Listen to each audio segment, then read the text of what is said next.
एक बार की बात है, एक छोटे से गांव में एक चंचल और प्रतिभाशाली लड़का रहता था, जिसका नाम रवि था।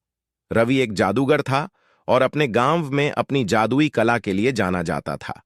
उसके पास एक खास जादुई चिड़िया थी, जो उसकी हर मुश्किल में मदद करती थी। रवि का सपना था कि वह अपने गांव और आसपास के गांवों की मदद करे और सबको खुश रखे। एक दिन गांव के लोग परेशान होकर रवि के पास आए और मदद मांगी। उन्होंने बताया कि गांव के पास एक विशाल पहाड़ पर एक भयानक शेर आ गया है। शेर ने गांव के लोगों को डरा दिया था और उनकी जिंदगी को मुश्किल बना दिया था। रवि ने सोचा, यह एक बड़ा चुनौती है, लेकिन मैं अपनी जादूगरी से इसे हल करूंगा। रवि अपनी जादुई चिड़िया के साथ पहाड़ की ओर चल पड़ा। रास्ते में उसने देखा कि एक बड़ी नदी बह रही थी, जो उसके रास्ते में आ रही थी।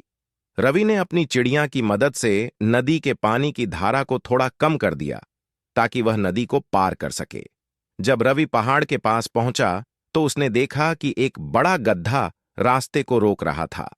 गधा अपनी मजबूरी की वजह से रास्ते में खड़ा था और किसी को आगे बढ़ने नहीं दे रहा था।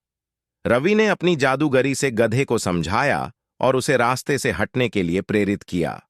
गधा रवि की मदद से रास्ता छोड़ दिया और गांव वालों को आगे बढ़ने में आसानी हुई।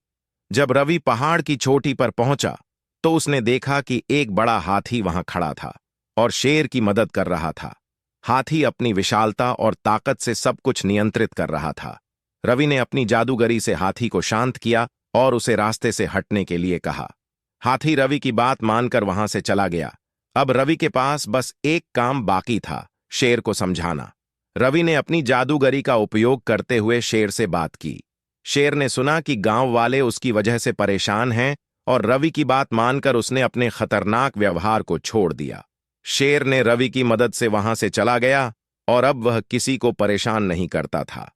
जब रवि गांव वापस आया, तो सभी लोग उसकी स्वागत के लिए तैयार थे।